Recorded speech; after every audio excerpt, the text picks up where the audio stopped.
आज के दिन के लिए मैं प्रभु के सामने जब ठहरा था, நான் இன்றைய பிரசங்கத்துக்காக தேவ சமூகத்துல காத்திருந்தபோது प्रभु ने इस बात के ऊपर फिर से जोर देने के लिए मुझसे बातचीत की। தேவனா கர்த்தர் இந்த விஷயத்தின் மேலே திரும்ப அழுத்தம் கொடுத்து பேச என்னை அவர் சொன்னார்। मैं खास करके जवानों को मन में रखते हुए संक्षेप में इन बातों को दोहराता हूँ। நான் விசேஷமாய் வாலிபர்களை மனதில் கொண்டவனாய் இந்த செய்தியை நான் இன்னொரு முறையாக திரும்ப ஒரு முறை இப்பொழுது கொடுக்கிறேன்। मसीह जीवन बहुत कठिन है करके लोगों के विचार में बैठ जाता है। மனிதனுடைய மனதிலே கிறிஸ்தவ வாழ்க்கை கடினமான வாழ்க்கை என்று சொல்லி ஒரு காரியம் பதிந்து இருக்கிறது। कई लोगों से पूछिएगा बपतिस्मा क्यों नहीं ले रहे हैं? भाई आप यीशु को ग्रहण करके बपतिस्मा लीजिए और कलीसिया में शामिल हो जाइए और प्रभु के काम में आगे बढ़िएगा। இப்படி அநேகரிடத்துல நீங்கள் கேட்டு பார்த்தால் ஏன்பா இன்னும் ஞானஸ்நானம் எடுக்காமல் இருக்கிற, சர்ச்சில் கலந்து கொள்ளணும், இன்னும் நற்கரணையில பல கலந்து கொள்ளணும், முன்னேறி செல்லணுமே, ஏன் இன்னும் பின்தங்கி இருக்கிறாய் என்று கேட்டால் आम तौर से लोग कहते हैं अगर बपतिस्मा ले लेंगे फिर ये पाप नहीं कर सकते हैं, वो पाप नहीं कर सकते हैं, करके कुछ जाने के कब्र में जाने के पहले फिर हम बपतिस्मा ले लेंगे। அவர்கள் சொல்லுகிற பதில் என்னவா இருக்கும் என்று சொன்னால், ஞானஸ்நானம் இப்பவே எடுத்தால் நம்ம அந்த காரியத்தை செய்ய முடியாது, அந்த காரியத்தை செய்யக்கூடாது சொல்லுவாங்க, அங்க போகக்கூடாது சொல்லுவாங்க, ஆகையினால கல்லறைக்கு போவதற்கு கொஞ்சம் முன்பதாகவே ஞானஸ்நானம் எடுத்துவிட்டு மனம் திரும்பி விடலாமே। मसीह जीवन में चलना बड़ी दिक्कत की बात है। கிறிஸ்தவ வாழ்க்கை வாழ்வது ரொம்ப கஷ்டமான காரியம் என்று சொல்லுகிறார்கள்। इस प्रकार अनेक लोगों के दिमाग में गलत बातें बैठी हुई है। இப்படி தவறான ஒரு காரியம் அநேகருடைய உள்ளத்திலே பதிந்திருக்கிறது। प्रभु ने कहा मेरा जुआ हल्का है। ஆண்டவராய் இயேசு சொன்னார், என்னுடைய நுகம் மிருதுவாய் மெதுவானது। अगर हल्का है वो किस प्रकार हम जीना है उसको हम आज दिखाने के लिए चाहता हूं। அப்படி அந்த நுகம் லகுவானது என்று சொன்னால் நாம் எப்படி வாழ வேண்டும் என்று சொல்லி உங்களுக்கு கொஞ்சம் காண்பிப்பேன்। अगर हमसे आप पूछिएगा, ஒருவேளை என்னிடத்தில் நீங்கள் கேட்டால், मैं ये कैप्सूल के तौर पर मैं आपको दिलाने के लिए चाहता हूं। நான் ஒரு कैप्सूலை போல உங்களுக்கு நான் அதை கொடுக்க விரும்புகிறேன்। मेरे साथ खोलिएगा पहला कुरिन्थियों 10वां अध्याय, என்னோடு கூட திருவுங்கள் 1 கொரிந்தியர் 10வது அதிகாரம் 31 से लेकर 33 तक की बात को हम देखेंगे। 31ஆம் வசனத்திலிருந்து 33ஆம் வசனம் வரைக்கும் நாம் பார்க்க போகிறோம்। पहला कुरिन्थियों उसका 10वां अध्याय 31 से लेकर 33 तक हम देखेंगे। 1 கொரிந்தியர் 10வது அதிகாரம் 31 லிருந்து 33 வரைக்கும் பார்க்கலாம்। इन वचनों से आप अवगत होंगे, இந்த வசனங்களை நீங்கள் அறிந்திருக்கலாம்। तो भी मैं आपके मन में हमेशा के लिए बैठाने के लिए मैं एक छोटी सी तरीका को अपनाने के लिए चाहता हूं। ஆனாலும் எப்பொழுதுமே இந்த வசனம் உங்களுடைய மனதிலே தங்கி இருக்கும்படியாக ஒரு சிறிய வழிமுறையை நான் இப்பொழுது உங்களுக்கு சொல்ல விரும்புகிறேன்। पहले मैं पढ़ने जा रहा हूं, முதலாவது நான் வாசிக்க போகிறேன்। पहला कुरिन्थियों उसका 10वां अध्याय का 31 पद। 1 கொரிந்தியர் 10வது அதிகாரம் 31வது வசனம்। इसलिए तुम चाहे खाओ, चाहे पियो, चाहे जो कुछ करो, सब कुछ परमेश्वर की महिमा के लिए करो। ஆகையால் நீங்கள் புசித்தாலும் குடித்தாலும் எதை செய்தாலும் எல்லாவற்றையும் தேவனுடைய மகிமைக்கென்று செய்யுங்கள்। 32वां पद को भी देखेंगे। 32வது வசனத்தை பார்க்கலாம்। तुम न यहूदियों न यूनानियों और न परमेश्वर की कलीसिया के लिए ठोकर का कारण बनो। நீங்களும் யூதருக்கும் கிரேக்கருக்கும் தேவனுடைய சபைக்கும் இடரற்றவர்களாய் இருங்கள் என்று தமிழிலே 33 இருக்கிறது। 33 पद। இப்பொழுது தமிழிலே 32வது வசனம்। जैसा मैं भी सब बातों में सबको प्रसन्न रखता हूं और अपना नहीं परंतु बहुतों का लाभ ढूंढता हूं कि वे उदार पाएं। எப்படி நான் என் சுய பிரயோஜனத்தை தேடாமல் அநேகருடைய பிரயோஜனத்தை தேடி அவர்கள் ரட்சிக்கப்படும்படிக்கு எவ்விதத்திலும் எல்லாருக்கும் பிரியமாய் நடக்கிறது போல। यहां पर 3 बातों को पौलुस सफाई से बतलाता है। இங்கே 3 காரியங்களை பவுல் மிக தெளிவாய் சொல்லுகிறார்। जो कुछ करो एक ही बात परमेश्वर की महिमा के लिए करो। எதை செய்தாலும் ஒரே ஒரு விஷயம் தான், என்ன தேவனுடைய மகிமைக்காக செய்யுங்கள்। प्रभु के लिए जीने के लिए या मसीह जीवन जीने के लिए हमारा मकसद क्या है, एक ही बात यहाँ पर संपूर्ण तौर से दिया गया है। தேவனுக்காக அல்லது கிறிஸ்தவ வாழ்க்கை வாழுவதற்காக அந்த வாழ்க்கையினுடைய முக்கியமான ஒரே நோக்கம் என்ன என்று சொல்லி இந்த வசனத்தில் இருக்கிறது। हम हमेशा गाते हैं मेरा जीवन का मकसद तू ही है प्रभु और तेरी महिमा करना ही मेरा जीवन का लक्ष्य है. நாம் எப்பொழுதுமே பாடி வருகிற ஒரு பாடல் உண்டு, ஆண்டவரே என்னுடைய வாழ்வதின் நோக்கம் நான் உம்முடைய மகிமையை செலுத்துவதற்காகவே உமக்காகவே என்று சொல்லி பாடுவதுண்டு.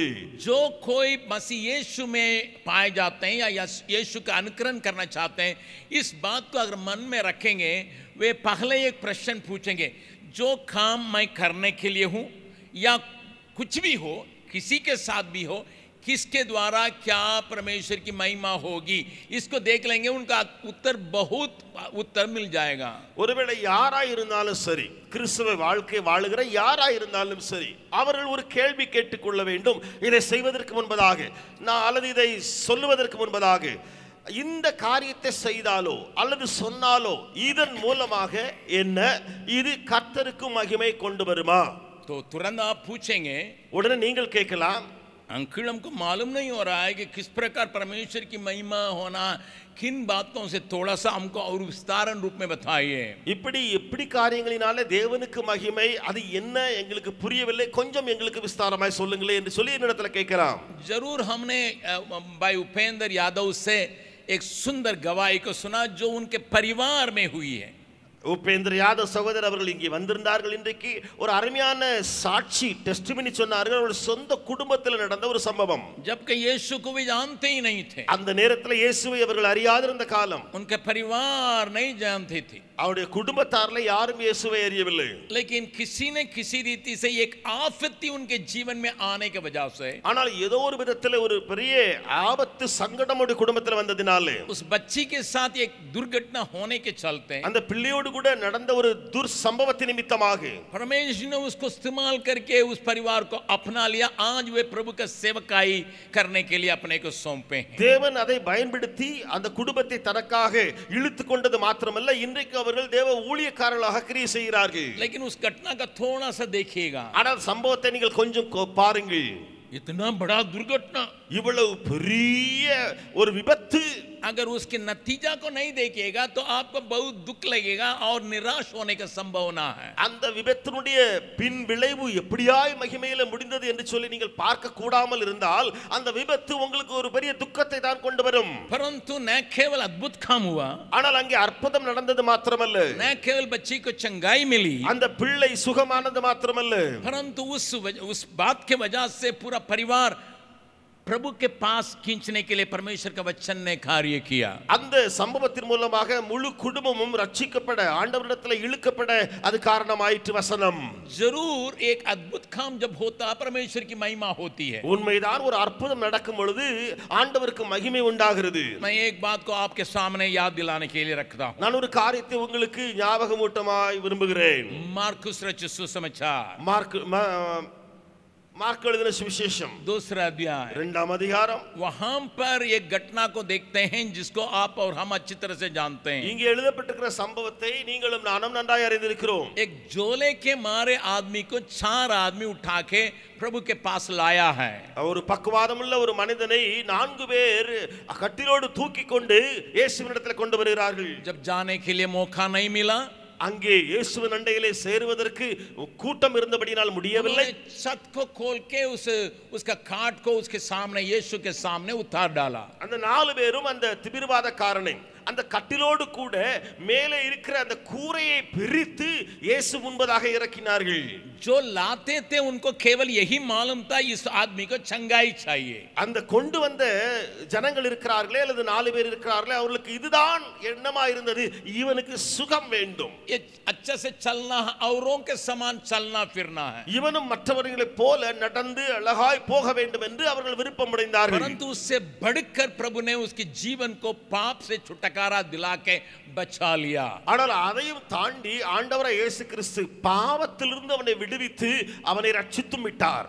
इसलिए 12वां पद में लिखा है, ஆகையாலே வசனம் 12 சொல்லுகிறது. मरकुस रचित सुसमाचार 2 अध्याय का 12वां पद, மார்க் எழுதின சுவிசேஷம் 2வது அதிகாரம் 12வது வசனம். जब यीशु ने कहा उठ के चलो, உடனே இயேசு சொன்னார், நீ எழுந்து படுக்கை எடுத்துக்கொண்டு போ.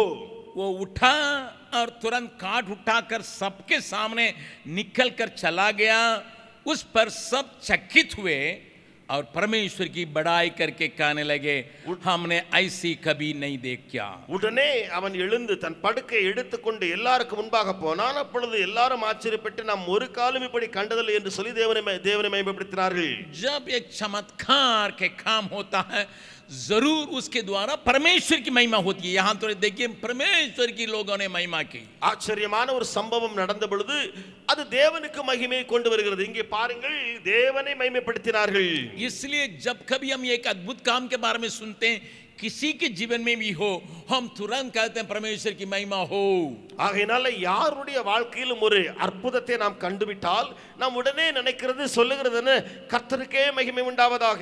जरूर एक अद्भुत काम या चमत्कार होने से हमारा हृदय आनंदित हो जाता है, धन्यवाद की बेंट चले आता है, हम परमेश्वर की महिमा करते हैं। உண்மையிலேயே ஒரு அற்புதம் நடக்கும் பொழுது நாம் சந்தோஷப்படுகிறோம், நன்றி உடையவர்களாய் இருக்கிறோம், நாம் தேவனுக்கு மகிமையை செலுத்துகிறோம்। ये साधारण तौर से होता है, இது சாதாரணமாய் நடக்கிற ஒரு காரியம்தான்। सबकी भावनाएं ऐसी हैं, எல்லாருடைய மனநிலைமையும் கூட அப்படித்தானே। लेकिन एक और बात को भी मैं दिखाऊंगा कैसा परमेश्वर की महिमा होती। ஆனால் இன்னொரு காரியத்தையும் சொல்ல விரும்புகிறேன், எப்படி கர்த்தருக்கு மகிமை செலுத்தலாம் நடக்கிறது।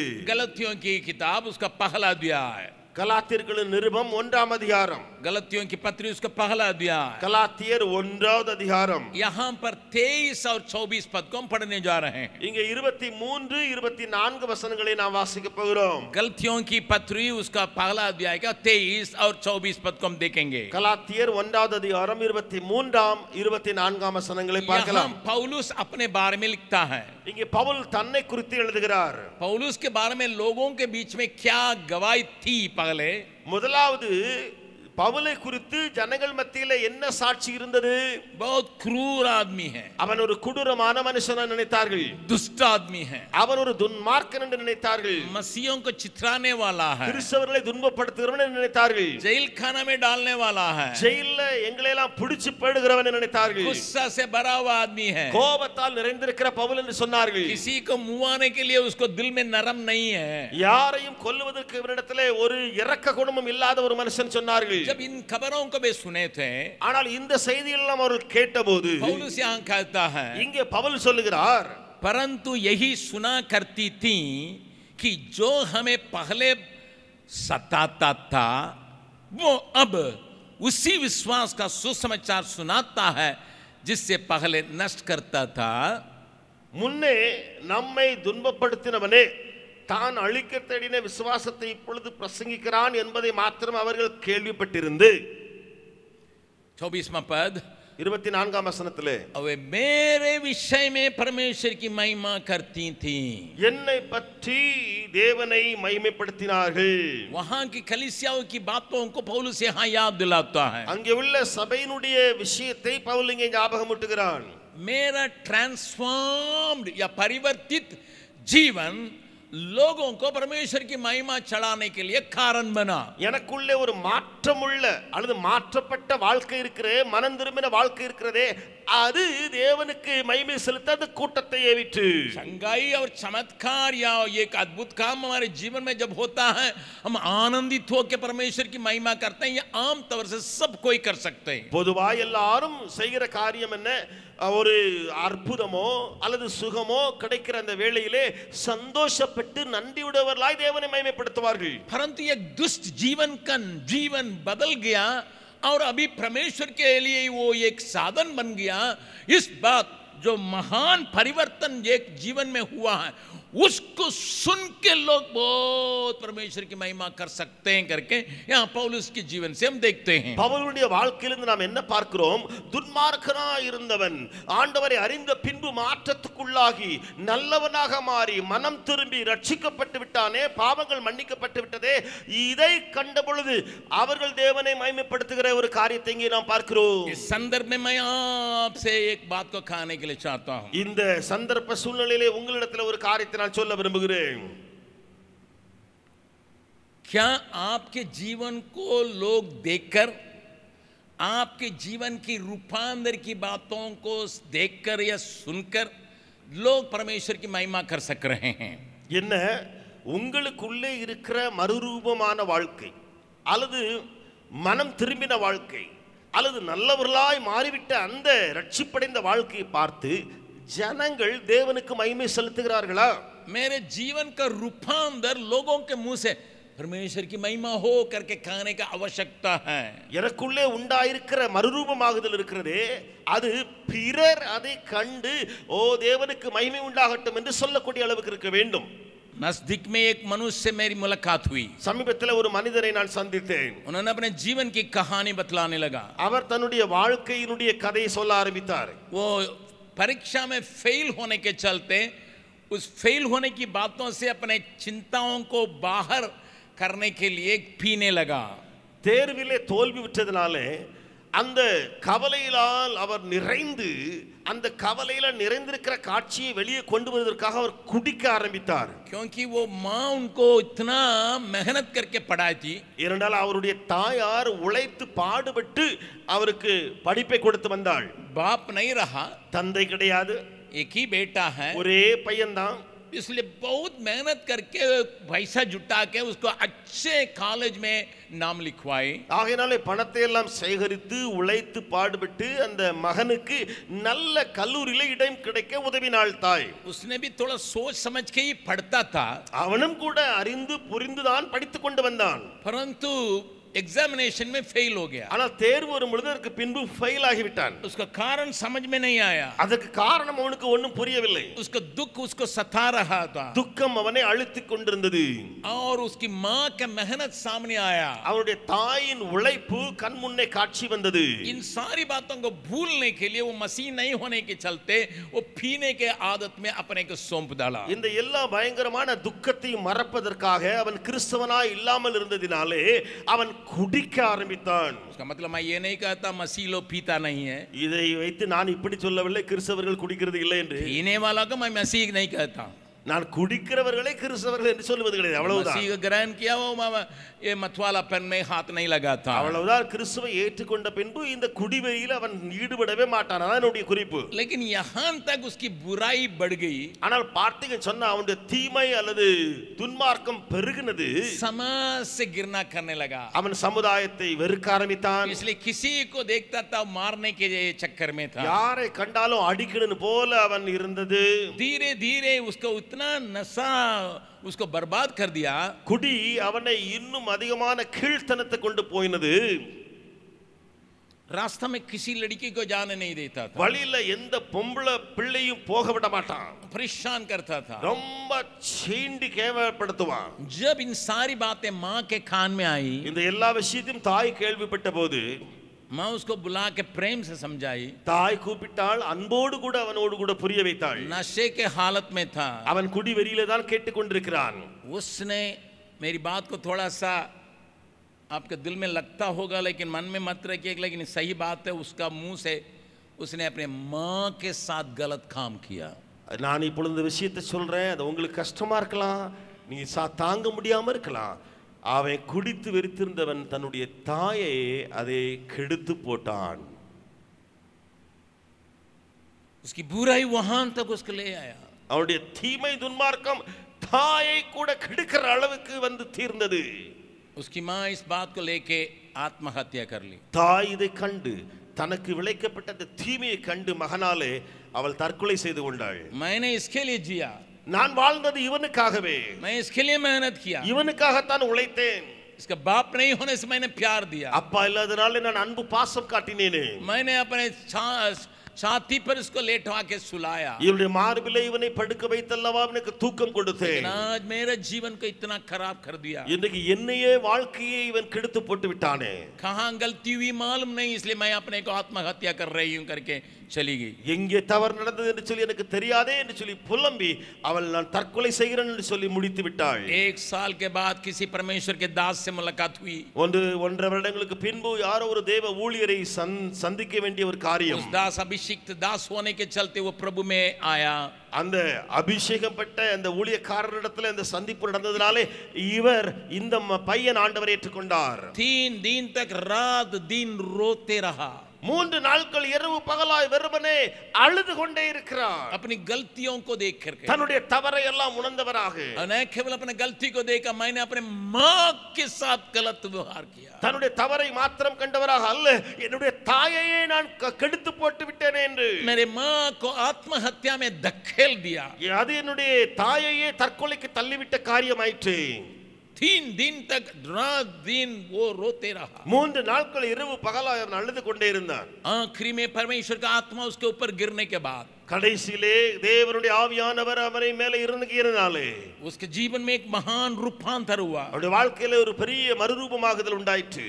उसी समय से उसके जीवन में परिवर्तन आया. அந்த நாளினுடைய வாழ்க்கை மாற்றமுடையதாய் போயிற்று. उस व्यक्ति ने मेरे साथ इस बात को बांटा, फिर भी आंसुओं के साथ बांटा. அந்த மனிதர் தான் ரட்சிக்கப்பட்ட அந்த மனிதர் தான் என்னோடு கூட அந்த வாழ்க்கையின் கதையை சொல்லிக் கொண்டிருக்கும் பொழுதே அவர் அழுது அழுது என்னிடத்தில் பகிர்ந்து கொண்டார். मुझसे अलग हो गया, मुझे छोड़ के चला गया, என்னை விட்டு போய்விட்டார். मैं आधा घंटा तक उस व्यक्ति मन फिराया हुआ उस अनुभव को उसके चेहरा में देखने की वजह से मैंने परमेश्वर की स्तुति प्रशंसा की. அவர் என்னை விட்டு தாண்டி போன பின்பு நான் 1/2 மணி நேரம் அவருக்குள் நடந்த அந்த மறுரூபமாகுதல், அவருக்குள் நடந்த மாற்றம், ரட்சிப்பை கண்டவனாய் நான் தேவனுக்கு மகிமை செலுத்திக் கொண்டிருந்தேன். मैंने अपने मन में ये कहा, நான் என்னுடைய மனதிலே சொன்ன காரியம், हे प्रभु तेरे रूपांतर का ताकत कितना बड़ा है. ஆண்டவரே உம்முடைய மறுரூபமாக்குதல் அதனுடைய வல்லமை எவ்வளவு பெரியது. बिल्कुल एक सड़ा हुआ आदमी के भी तो खड़ा कर देता है. அழுகி போன ஒரு மனிதரையும் நிற்கச் செய்து விடுகிறீரே. आप विश्वास नहीं करेंगे, वो अभी एक कंपनी का सीईओ है. நீங்கள் நம்ப மாட்டீர்கள், அவர் இப்பொழுது ஒரு கம்பெனியுடைய சிஇஓ ஆ இருக்கிறார். न केवल उसके जीवन में परिवर्तन आया, அவருடைய வாழ்க்கையில மாற்றம் உண்டானது மாத்திரமல்ல, परमेश्वर ने एक ऊंचे सभा में रखा. தேவன் ஒரு உயர்ந்த இடத்தில் வைத்திருக்கிறார். मुझसे विश्वास नहीं हो रहा था, நானே நம்ப முடியாமல் இருந்தேன். परमेश्वर की दया इतनी इतनी गहरा है, ऐसे सड़ल आदमी के उठा के एक ऊंचे स्थानों में रखे, उसके द्वारा परमेश्वर की महिमा होती है. இப்படி அழுகி போன ஒரு மனிதன் அவனையும் கூட அவருடைய தயவினாலே ரட்சிப்பை கொடுத்து மேலே ஒரு இடத்துல தூக்கி வைக்கக்கூடிய ஒரு நல்ல தகப்பன். एक और बार सबको ताली बजा के उस महान परमेश्वर की महान कार्य के लिए धन्यवाद दें. கரங்களை தட்டி அவருடைய பெரிய கிரியைக்காக தேவனுக்கு நன்றி சொல்லலாம். कितना भी गिरा हुआ आदमी क्यों न हो, எவ்வளவாய் விழுந்து கிடக்கிற மனிதனாய் இருந்தாலும் சரி, कितना भी शैतान के हाथ में अपने को सौंपा हुआ व्यक्ति क्यों न हो, எவ்வளவாய் சத்துருடைய கரங்களிலே தன்னை விற்றுப்பட்டவனாய் இருந்தாலும் சரி, कितना भी समाज में रहने के योग्य नहीं हो, சமுதாயத்தில் வாழ தகுதியற்றவனாய் இருந்தாலும் சரி, उसको परमेश्वर गले लगाता है. அவனை தேவன் அரவணைக்கிறார். मेरा प्रभु उसका गले लगाता है. என்னுடைய ஆண்டவர் அவனை அரவணைக்கிறார். मेरा प्रभु का दया इतना भारी है, वो व्यक्ति को वो रूपांतर करता है. जब हम उसकी बातों को सुनते हैं, अपने आप परमेश्वर की महिमा करते हैं, उसके चलते नहीं, उसके जीवन को देख के परंतु परमेश्वर की महिमा करते हैं. நாம் இப்படிப்பட்ட காரியத்தை கண்டு அந்த தேவனை நினைத்து அல்ல, அவனுடைய வாழ்க்கையில நடந்த அந்த மறுரூபமாகுதல் இருக்கிறதே, அந்த மனமாற்றம் அல்லது ரட்சிப்பு இருக்கிறதே, அதை கண்டு நாம் அந்த தேவனுக்கு மகிமை செலுத்துகிறோம். प्रभु को ग्रहण किए हुए सारे लोग इस बात को मन में रखिएगा. ஆண்டவரை ஏற்றுக்கொண்ட எல்லாரும் இந்த விஷயத்தை மனதில் வையுங்கள். लोग मेरे बारे में परमेश्वर की महिमा कब्बे करेंगे जब लोग मेरे रूपांतर के जीवन के बारे में देखेंगे, सुनेंगे. எப்பொழுது ஜனம் என்னை பார்த்து தேவனை மகிமைப்படுத்தும், எனக்குள்ளே அந்த மறுரூபமாகுதல், எனக்குள்ளே அந்த மன மாற்றங்களை கண்ட பின்புதான் हम इसमें अगर होशियार रह जाएंगे, நாம் இந்த காரியத்தில் விழிப்புணர்வுலா இருந்தால் हमारा जीवन रोज ब रोज बढ़ते बढ़ते उत्तम स्थान में पहुंचेगा. நம்முடைய வாழ்க்கை இன்னும் வளர்ந்து இன்னும் உத்தமமான ஒரு இடத்துக்கு போய் கொண்டே இருக்கும். प्रभु के वचन में लिखा, अगर मेरा मकसद वही है, उसका महिमा पाना है, मेरे जीवन को देख करके, मेरे जीवन के बारे में सुन करके लोगों के होंठों में परमेश्वर की महिमा होना है. ஒருவேளை நம்முடைய பாடல் இப்படியா இருக்கும் என்று சொன்னால், நான் வாழ்வதின் நோக்கமே உமக்கு மகிமை கொண்டு வருவது என்று சொன்னால், அப்படி என்னுடைய வாழ்க்கை இப்படி இருக்க வேண்டும். ஜனங்கள் எனக்குள்ளே இருக்கிற மாற்றங்கள், ஜனங்கள் எனக்குள்ளே இருக்கிற மறுரூபமாகுதலை கண்டு அந்த மகிமை தேவனுக்கு செலுத்த வேண்டும். एक छोटी सी गवाही मैं आपके सामने रखता हूं, ये मत सोचिएगा मैं अपने की बड़ाई करता हूं. ஒரு சிறிய சாட்சியை உங்களுக்கு சொல்லுகிறேன், நினைக்க வேண்டாம் நான் என்னுடைய சொந்த புகழுக்காக இதை சொல்லுகிறேன் என்று சொல்லி. मैं इसलिए इस गवाही को बांट रहा हूं. நான் ஏன் இந்த சாட்சியை சொல்லுகிறேன் என்று சொன்னால், मुझसे भेंट नहीं है, என்னை சந்திக்கவே இல்லை அவர், कभी मुलाकात नहीं हुआ, ஒருபோதும் சந்திப்பு இல்லை. छोटी सी बात है, मेरे क्रिया को उन्होंने सुनाया और सुनने के बाद तुरंत को ஒரு சிறிய காரியம் என்னுடைய கிரியை என்னுடைய சாட்சியை கேட்டார், கேட்ட உடனே ஒரு மகிமை. उन्होंने कहा आजकल के संसार में पैसा के पीछे लोग दौड़ते हैं और सेवक लोग भी पूरी तरह से जितना पैसा कहाँ से मिलेगा उसके चक्कर में रहते हैं। गुस्सा आ जाता है, 10 रुपया काटा जाएगा, अरे 10 रुपया कैसा काटा गया करके चिल्लाने वाला है। अरे ये कैसा आदमी है, सबको देख के बांट के रहता है। அவர் சொன்னார், என்னையா இன்னைக்கு உலகம் வந்து பணத்துக்கு பின்னாலே ஓடிட்டு இருக்குது, துடிச்சிட்டு இருக்குது. அவங்க எல்லாரும் எனக்கு எப்படி ஒரு 100 ரூபாய் 10 ரூபாய் கட் பண்ணாலே போதும், 10 ரூபாய் எப்படி கட் பண்ணாங்கன்னு சொல்லிட்டு அந்த பணத்துக்கு பின்னால நிக்கிறாங்களே, இவருக்குள்ள இந்த உள்ளமா? मैं आपसे पूछता हूं भैया, உங்களிடத்துல இப்ப நான் கேட்கிறேன், पैसा के बारे में आपके बारे में लोग क्या गवाही देंगे? பணத்தை குறித்தோ உங்களை குறித்தோ ஜனங்கள் சொல்லும் சாட்சி என்ன? How you deal with your money? आप अपने पैसों के साथ किस प्रकार बर्ताव कर रहे हैं? क्या परमेश्वर की महिमा उससे भी हो सकता है? தேவனுடைய மகிமை இதன் மூலமாக உண்டாக கூடுமோ? हो सकता है। முடியுமே. प्रभु आपसे बातचीत करने पाए, தேவன் நம்மோடு கூட பேசுவாராக. मेरा लाइफ स्टाइल, என்னுடைய வாழ்க்கையினுடைய ஸ்டைல் இருக்கிறதே, मेरे जीवन की गवाही, என்னுடைய வாழ்க்கையினுடைய சாட்சி, परमेश्वर की महिमा जोड़ने में कोई तकलीफ नहीं है। தேவனுக்கு மகிமை சேர்ப்பதிலே எந்த பிரச்சனையுமே இருக்க கூடாது. प्रभु सहायता करने पाए आपके जीवन के द्वारा उसकी महिमा करने के लिए आपको मौका मिल सके। கர்த்தர் உதவி செய்வாராக, உங்களுடைய வாழ்க்கையின் மூலமாக அவருக்கு மகிமை கிடைப்பதற்கு உங்களுக்கு வாய்ப்பு கர்த்தர் தருவாராக. प्रभु यीशु जब दुनिया में थे उनसे पूछेंगे, प्रभु आपने कैसा परमेश्वर की महिमा की? இயேசு கிறிஸ்து உலகத்தில் இருந்த பொழுது இயேசுவினிடத்தில் கேட்டால், நீங்கள் எப்படி பிதாவுக்கு மகிமை செலுத்தி வந்தீர்கள் என்று சொல்லி हम पूछेंगे, நாம் கேட்போம் அவரிடத்தில். இப்பொழுது मेरे साथ खोलिएगा, என்னோடு திறவுங்கள். यीशु की प्रार्थना जो 17वां अध्याय यूहन्ना रचित सुसमाचार में पाई जाती है, யோவான் 17ஆம் அதிகாரத்தில் இயேசுவுடைய ஜெபம் என்று சொல்லி காணப்படுகிறது. जिसको महायाजक प्रार्थना कहते हैं, அது பிரதான ஆசாரியனுடைய ஜெபம் என்று சொல்லி சொல்லப்படுகிறது. इसमें 4 पद को देखेंगे। அதிலே 4ஆம் வசனத்தை பார்க்கலாம். जॉन 17:4, யோவான் 17:4. यहाँ यीशु एक गुप्त बात को हमारे सामने लाता है। இங்கே இயேசு கிறிஸ்து ஒரு மறைபொருளை நமக்கு முன்பதாக வெளிப்படுத்துகிறார். पिता से कहता है, பிதாவினிடத்தில் சொல்லுகிறார், जो कार्य तूने मुझे करने को दिया था उसे पूरा करके मैंने पृथ्वी पर तेरी महिमा की है। பூமியிலே நான் உம்மை மகிமைப்படுத்தினேன், எப்படி நான் செய்யும்படி நீர் எனக்கு நியமித்த கிரியை செய்து முடித்ததினாலே. ये वचन मुझे प्रिय वचनों में से एक है। இந்த வசனம் எனக்கு பிரியமான வசனங்களிலே ஒன்று. मैं फिर पढ़ रहा हूं, திரும்ப நான் அதை வாசிக்கிறேன். जो कार्य तूने मुझे करने को दिया था, நான் செய்யும்படி நீர் எனக்கு நியமித்த கிரியைகள் இருக்கிறதே. You may be a teacher, you may be a nurse, you may be a student, or whatever you may be an administrator, whatever you may be, God has entrusted you with some work. आप teacher हो सकते हैं, या nurse हो सकते हैं, या warden हो सकते हैं, या कोई भी आप हो सकते हैं, कोई भी काम करते होंगे, परमेश्वर ने आपके लिए काम नियुक्त करके दिया है. एक एक व्यक्ति जो जेम्स के साथ काम करते हैं उनके दिल में इस बात बैठने की आवश्यकता है. ஒவ்வொரு மனிதன் மனுஷி ஜெம்ஸோடு கூட இருக்கிறார்களே, அவருடைய உள்ளத்தில் இந்த காரியம் பதிய நான் விரும்புகிறேன். जो काम करने के लिए दिया गया है ये जेम्स ने नहीं दिया, परमेश्वर ने जेम्स के जरिया से मुझे दिया है. என்ன வேலை கொடுக்கப்பட்டிருக்கிறதோ அது ஜெம்ஸ் கொடுத்த வேலை அல்ல, தேவன் ஜெம்ஸ் மூலமாய் உங்களுக்கு கொடுத்த வேலை. मेरे ऊपर रहने वाला मेरे ऊपर भरोसा रख के इस कार्य को मेरे हाथ में सौंपा है. என் மேலே வைக்கப்பட்டவர்கள் என்னை நம்பி இந்த பொறுப்பை இந்த வேலையை எனக்கு ஒப்பு கொடுத்திருக்கிறார்கள். It is God given job. इस बात को हर कोई मन में रखने की आवश्यकता है.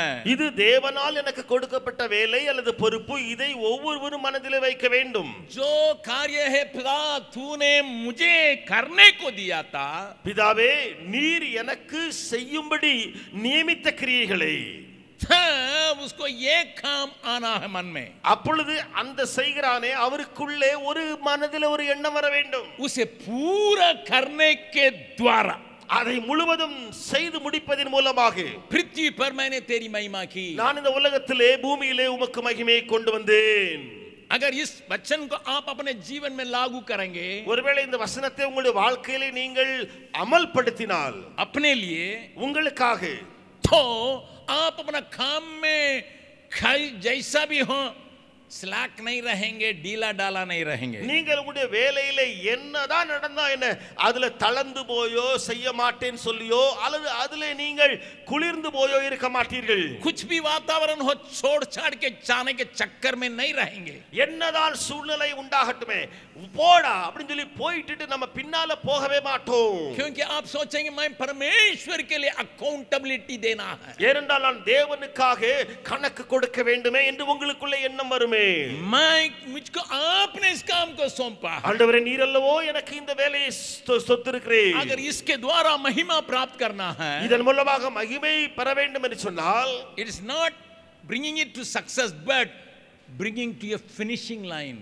இதை சக்சஸ்க்கு என்று சொல்லி கொண்டு வருகிறது மாத்திரமல்ல, அதல்ல, ஆனால் இதை ஃபினிஷிங் லைன் முடிக்கிற அளவுக்கு நான் செய்ய வேண்டும். उसे पूरा करने के द्वारा मैं तेरी महिमा की, இதை செய்து முடிக்கும் பொழுது அதன் மூலமாக உமக்கு நான் மகிமை செலுத்துவேன். एक व्यक्ति को मैं आपके सामने रखने के लिए चाहता हूं. ஒரு மனிதனை உங்கள் முன்பதாக கொண்டு வர நான் விரும்புகிறேன். फिलिपियों की पत्री, பிலிப்பியர்களின் நிருபம் उसका दूसरा अध्याय में இரண்டாவது அதிகாரத்திலே एक व्यक्ति के बारे में यहां लिखा है. அங்கே ஒரு மனிதனை குறித்து எழுதப்பட்டிருக்கிறது.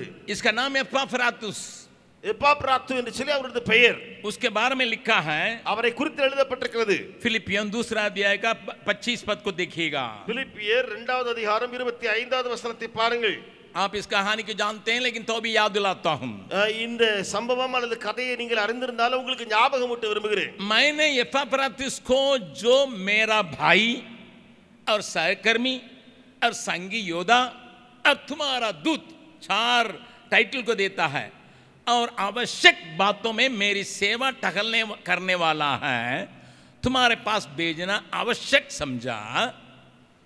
மேலும் என் சகோதரனும் உடன் வேலையாலும் உடன் சேவகனும் உங்கள் ஸ்தானாபதியும் என்று சொல்லி 4 டைட்டில் சொல்லப்பட்டிருக்கிறது. என் குறைச்சலுக்கு உதவி செய்தவனுமான எப்பாப்ராத்தீத்துவை உங்களிடத்தில் அனுப்ப வேண்டும் என்று எண்ணினேன். एपाफ्रातुस को फिलिप्पी कलीसिया ने पौलुस को जेल में मदद करने के लिए विदा किया था.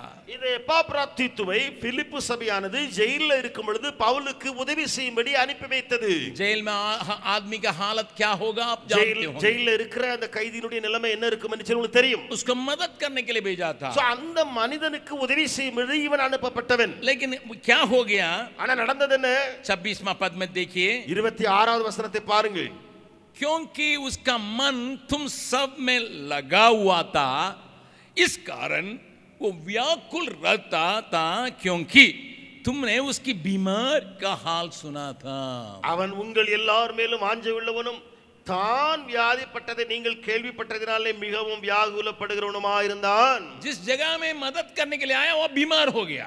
எந்த இடத்துல உதவி செய்த வந்தானோ அவன் வியாதிப்பட்டான். अभी वो व्याकुल हो रहा है. இப்பொழுது அவன் வியாகுலப்படுகிறான். क्यों व्याकुल हो रहा है? ஏன் வியாகுலப்படுகிறான்? मेरा हाथ में ये काम सौंपा हुआ है, என்னுடைய கரத்துல இந்த பொறுப்பு கொடுக்கப்பட்டிருக்கிறது ஐயா. लेकिन मेरे बीमारी ने मुझे काम को पूरा करने के लिए जगह नहीं दिया. ஆனால் இந்த வியாதியோ அதை முழுவதும் நிறைவேற்றுவதற்கு இடம் கொடுக்காமல் இருக்கிறதே. देख रहे हैं एक व्यक्ति के हृदय, பாருங்கள் ஒரு மனிதனுடைய உள்ளம் எப்படி இருக்கிறது. किस प्रकार के हृदय रखा. அவர் எப்படிப்பட்ட இருதயமுடையவன். मुझे काम सौंपा गया था, எனக்கு ஒரு வேலை கொடுக்கப்பட்டிருக்கு, लेकिन मैं पूरा नहीं कर पा रहा ஆனால் हूं. முழுவதும் நிறைவேற்ற முடியாமல் मैं இருக்கிறேன். पूरा नहीं कर पा रहा हूं. நான் அதை முழுவதும் நிறைவேற்ற முடியாமல் இருக்கிறேனே. प्रभु आपसे बातचीत करने पाए. கர்த்தர் உங்களோடு பேசுவாராக.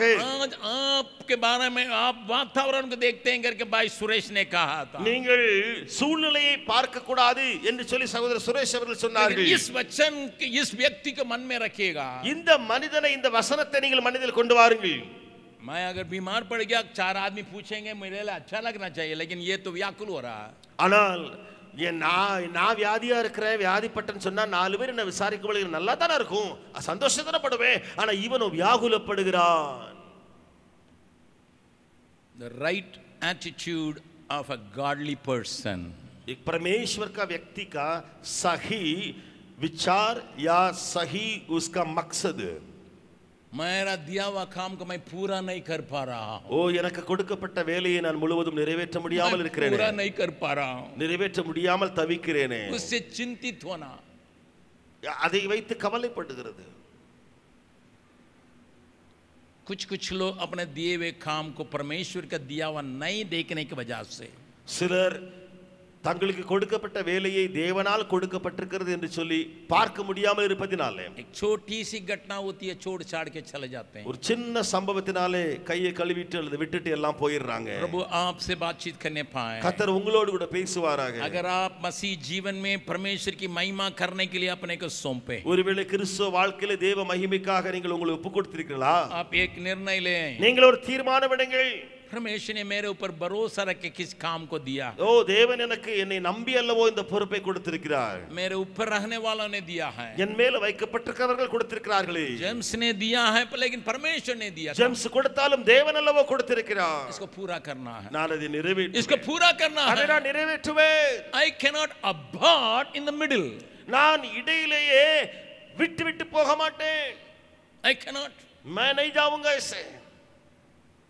That must grip you like anything. அது உங்களுக்குள்ளே ஒரு பிடிப்பு அல்லது இழுப்பை கொண்டு வருவதாக. अगर आपके मन में यह परमेश्वर की महिमा मेरे जीवन के द्वारा हो, ஒருவேளை உங்களுடைய மனதிலே இதன் மூலமாக தேவனுக்கு மகிமை உண்டாக வேண்டுமே என்ற ஒரு எண்ணம் இருக்கும்போது, अगर आप यीशु के अनुकरण करने के लिए चाहते हो, அல்லது இயேசுவை பின்பற்ற நீங்கள் விரும்புகிறீர்கள் என்று சொன்னால், कंपनीज में काम करने वाले, கம்பெனில வேலை செய்றவங்க, इस कंपनी से वहां 5,000 रुपया ज्यादा मिलेगा, वहां चला जाएगा. இந்த கம்பெனி விட்டு அங்க 5,000 ரூபாய் அந்த கம்பெனில கூட கொடுக்கானா இதை விட்டு அங்க போயிடுவான். लेकिन सेवकाई में रहने वाला ऐसा नहीं. ஆனா ஊழியத்தில் இருக்கிறவங்க அப்படிப்பட்டவர்கள் அல்லவே. क्योंकि हम केवल सेवकाई में उतरने का कारण परमेश्वर की महिमा किसी न किसी रीति से हो.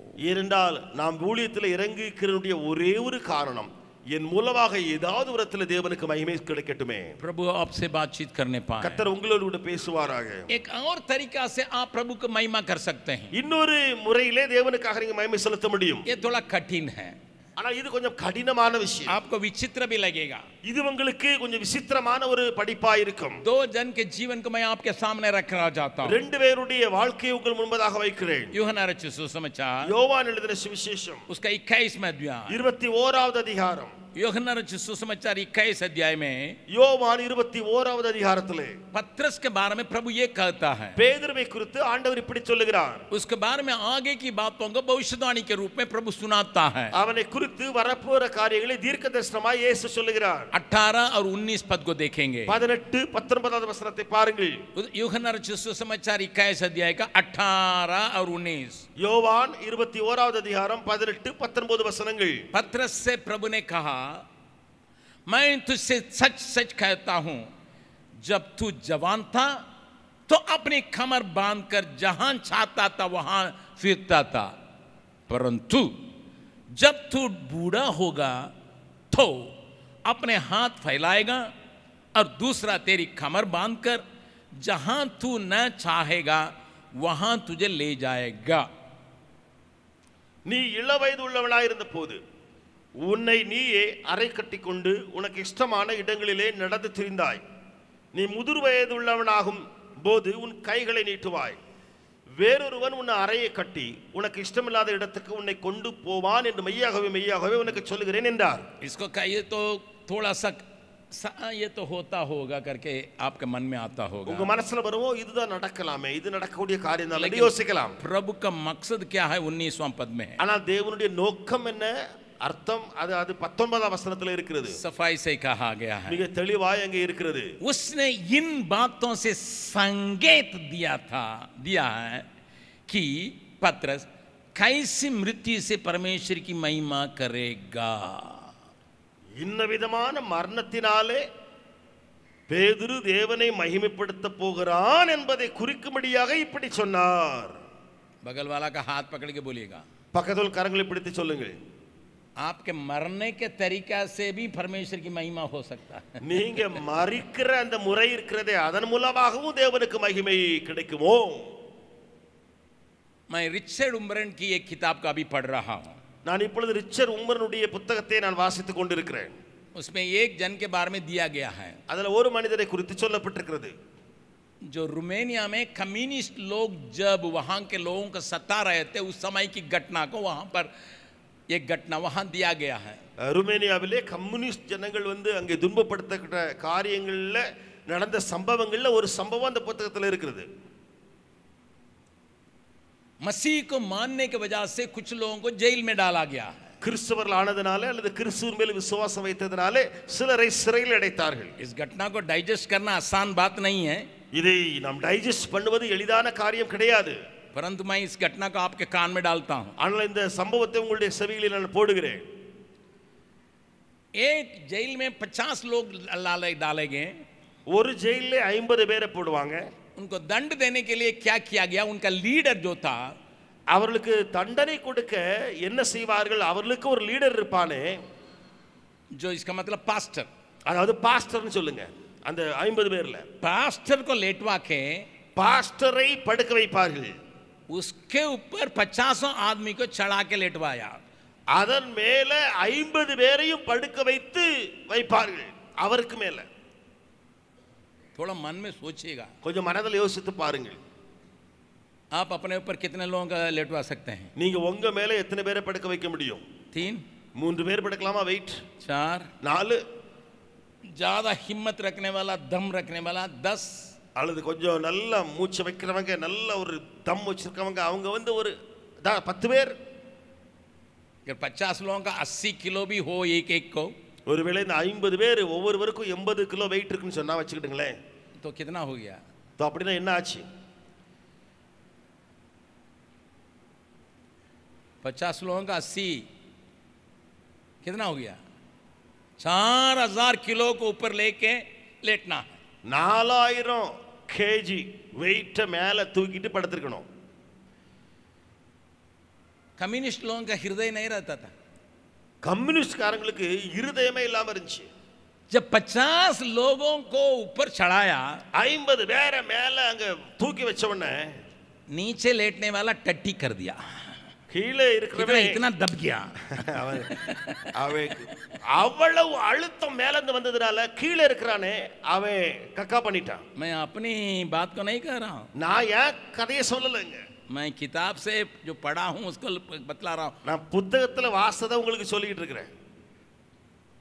ठीक है, ये तो समझ में आता है, இது எனக்கு புரியுது, சரி கொஞ்சம் புரிஞ்சு தாங்கிடுறேன். दब गया है. சரி அது அமிக்கிறனால அவன் அப்படி பண்ணிட்டான். लेकिन कम्युनिस्टों ने क्या किया मालूम है? ஆனா கம்யூனிஸ்ட் சேர்ந்தவங்க செய்த இன்னொரு காரியம் என்ன தெரியுமா?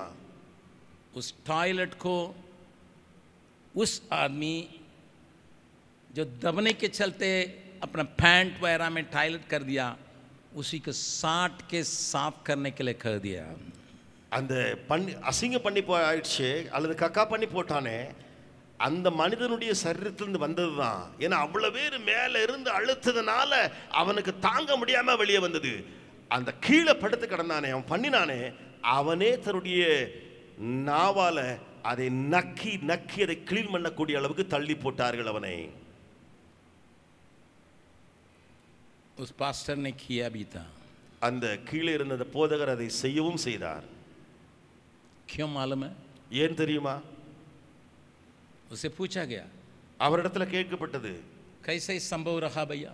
ஐயா இது எப்படி நீங்க செய்துட்டீங்க, எப்படி முடிந்தது? मृत्यु से भी मैं परमेश्वर की महिमा करने के लिए चाहता हूं. நான் மரணத்தின் மூலமாகவும் ஆண்டவருக்கு மகிமை செலுத்த விரும்புகிறேன்.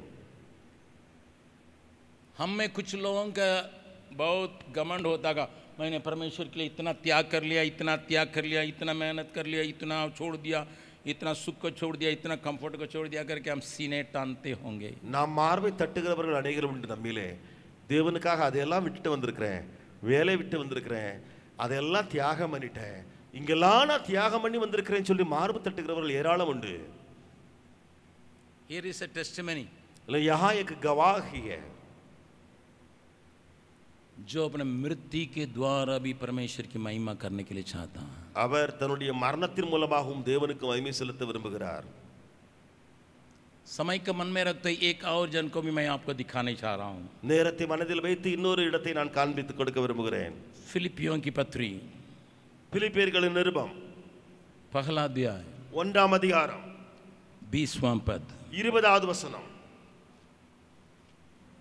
20 और 21 को देखेंगे. 20-21வது வசனத்தை நாம் பார்க்கலாம். यहाँ पौलुस अपने बारे में कहता है, இங்கே பவுல் தன்னை குறித்தே சொல்லுகிறார்.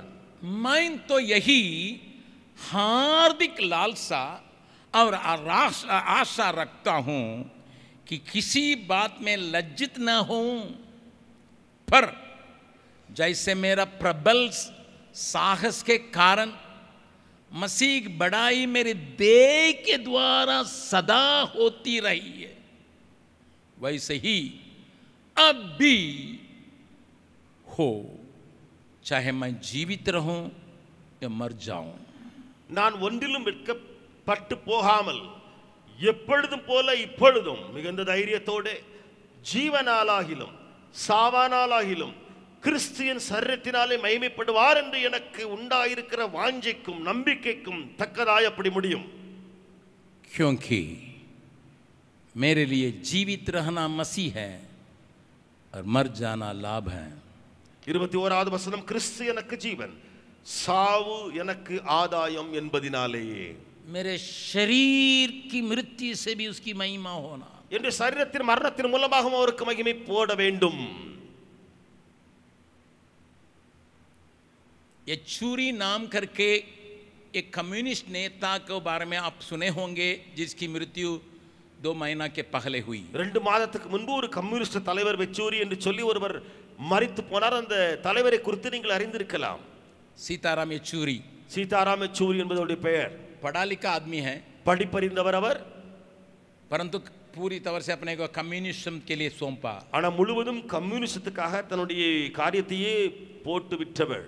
उसको दफनाया नहीं गया है, அவரை அடக்கம் பண்ணவில்லை ஜனங்கள், जलाया नहीं गया है, அவர் எரிக்கப்படவில்லை. क्योंकि ஏனென்றால் उसने अपने शरीर को मेडिकल कॉलेज के रिसर्च के लिए सौंप दिया. அவர் தன்னுடைய சரீரத்தை மெடிக்கல் காலேஜ் உடைய ரிசர்ச்சுக்கு ஒப்பு கொடுத்திருந்தார். मैं नहीं कहता हूं आप भी अपने शरीर को मेडिकल कॉलेज के रिसर्च के लिए दे दें. நான் சொல்லவில்லை நீங்களும் அந்த உங்களுடைய சரீரத்தை மெடிக்கல் காலேஜ் ரிசர்ச்சுக்காக கொடுத்து விடுங்கள் என்று. एक कम्युनिस्ट आदमी, ஒரு கம்யூனிஸ்ட் மரத்தை சேர்ந்தவர், जिसको परमेश्वर के ऊपर 1% भी विश्वास नहीं, ஆண்டவரை குறித்து 1% கூட நம்பிக்கை இல்லாத மனுஷன், मरने के बाद மரித்த பின்பு अपने शरीर को தன்னுடைய சரீரத்தை आने वाले मेडिकल नॉलेज को बढ़ाने के लिए सौंप दिया. வரப்போகிற அந்த மெடிக்கல் நாலேஜ் இருக்கிறதே ஜனங்கள் அதை பெருக்குவதற்காக ஒப்பு கொடுத்து விட்டார். शायद आपको मालूम होगा, ஒருவேளை உங்களுக்கு தெரியலாம், नजदीक में टाटा, रतन टाटा की मृत्यु हुई. சமீபத்தில் ரத்தன் டாடா அவர்கள் மரித்தார்கள். वे फारसी समुदाय के हैं. அவர் பார்சி இனத்தை அல்லது மதத்தை சேர்ந்தவர்கள். फारसी लोग मरा हुआ आदमी को दफनाते नहीं है, பார்சின மதத்தை சார்ந்தவர்கள் மரித்தவர்களை அடக்கம் பண்ணுகிறது கிடையாது. लेकिन रतन टाटा का लोगों ने क्रीमेट किया, परंतु फारसी लोग दबाता नहीं है. ஆனால் அந்த பார்சி ஜனங்கள் அப்படி அவர்கள் அடக்கம் பண்ணுவது கிடையாது. ஆனால் ரத்தன் டாடா அவர்களை கிரீமேட் பண்ணினார்கள். क्या करते हैं मालूम है? அவர்கள் செய்கிறது என்ன தெரியுமா? एक ऊंचे स्थान में रख देते उनके शरीर को. அந்த பெண்ணத்தை உயர்ந்த இடத்துல எங்கேயோ மலையிலேயோ உயர்ந்த கொண்டு வச்சிருவாங்க. एक फनल बनाया हुआ उसमें ऊपर रखा जाता है. ஒரு பெரிய ஃபனல் மாதிரி அதை கட்டி அதை மேலே கொண்டு வச்சிருவாங்க, ताकि उखाब उसको खा सकें. கழுகு வந்து பெண்ணத்தை गीद தின்னும். गीद गीद उसको खा सके. கழுகு வந்து அந்த பெண்ணத்தை திங்க வேண்டும். उनका भरोसा है, நம்பிக்கை என்ன? मेरा शरीर भी चिड़ियों के लिए आहार बने. என்னுடைய சரீரமும் பறவைகளுக்கு உணவாக வேண்டும். ये मसीह नहीं है, கிறிஸ்தவன் அல்ல, கிறிஸ்தவர்கள் கிடையாது. अनंत जीवन के लिए उनके पास आशा नहीं है. நித்திய வாழ்வுக்கு நம்பிக்கை இல்லாத கூட்டம்தான். चाहे कम्युनिस्ट चूरी क्यों न हो, கம்யூனிஸ்ட் சேர்ந்த சூரியா இருந்தாலும் சரி, बहुत एंटरप्रेन्योर टाटा क्यों न हो, அல்லது பெரிய ஒரு என்டர்பிரனர் டாட்டாவா இருந்தாலும் சரி, अपना शरीर को मरने के लिए, मरने के बाद भी इस्तेमाल होने के लिए देने के लिए उनके अंदर अब विचार है. தன்னுடைய சரீரத்தையும் மரித்த பின்பும் கூட பயன்பட வேண்டும் என்று சொல்லி அவர்களுக்குள்ளே எண்ணம் இருக்கிறது. हमारे सामने पत्रस है और पौलुस है, நமக்கு முன்பு பேதுருவும் பவுலும் தென்படுகிறார்கள். उनके लालसा, அவருடைய இருதயத்தின் விருப்பம், मेरे मृत्यु से भी परमेश्वर की महिमा हो. என் மரணத்தின் மூலமாக தேவனுக்கு மகிமை உண்டாகட்டும். शायद आप में से कुछ लोग जानते होंगे, ஒருவேளை உங்களிலே சிலர் அறிந்திருக்கலாம், इस वचन को लेकर ही मैंने इस गीत को तमिल में लिखा. இந்த வசனத்தை வைத்து தான் நான் இந்த பாடலை தமிழில் எழுதினேன். जरूर हिंदी के राग को मैं लिया, இந்தியினுடைய பாடலின் ராகத்தை நான் போட்டேன். परंतु तमिल में दूसरा शब्द है. ஆனா தமிழிலே வார்த்தைகள் வேறு. என் ஜீவன் ஆனாலும் சவானாலும் பின்பற்றுவேன். என் ஜீவன் ஆனாலும் சவானாலும் பின்பற்றுவேன். நன்மை ஒன்றும் இல்லாதிருந்தும் பின்னையும் நேசித்தீர் என் இயேசுநாதா. நன்மை ஒன்றும் இல்லாதிருந்தும் பின்னையும் நேசித்தீர் என் இயேசுநாதா. என் ஜீவன் ஆனாலும் சவானாலும் பின்பற்றுவேன். என் ஜீவன் ஆனாலும் சவானாலும் பின்பற்றுவேன்.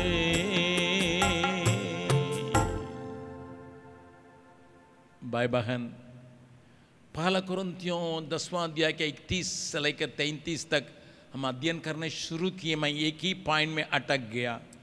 1 கொரிந்தியர் 10வது அதிகாரம் 31வது வசனத்திலிருந்து 33ஆம் வசனம் வரைக்கும் சகோதர சகோதரிகளே, நான் தியானிக்கும்படியாய் நான் ஆரம்பித்த ஒரே ஒரு பாயிண்டிலே இப்பொழுது நின்றிருக்கிறேன். और 2 बातों को अगले हफ्ता मैं आपसे बांटूंगा. இன்னும் மீதமுள்ள 2 காரியங்களை வருகிற அடுத்த வாரத்திலே நான் உங்களிடத்தில் பேசுவேன். अभी मैं आपको एक प्रश्न के साथ विदा करने के लिए चाहता हूं. ஆனால் இப்பொழுது உங்களை ஒரு கேள்வியோடு கூட அனுப்ப விரும்புகிறேன். क्या आपके जीवन में अद्भुत काम हुआ? परमेश्वर की महिमा हो. உங்களுடைய வாழ்க்கையிலே அற்புதம் நடந்ததா? தேவனுக்கு மகிமை உண்டாகட்டும். क्या आपके रूपांतर जीवन को देख के लोग परमेश्वर की महिमा कर पाएंगे कि नहीं? உங்களுடைய மறுரூபமான மனமாற்ற வாழ்க்கையை கண்டு ஜனங்கள் தேவனை மகிமைப்படுத்துகிறார்களா இல்லையா?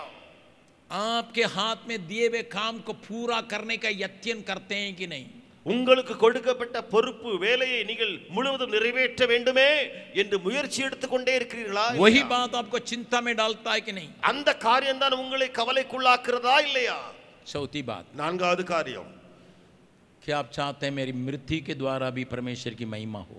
நீங்கள் விரும்புகிறீர்களா என்னுடைய மரணமானாலும் தேவனுக்கு மகிமை செலுத்தக்கூடியதாக இருக்கட்டும் என்று? अपने आंखों को बंद करें. நம்முடைய கண்களை மூடுவோமா?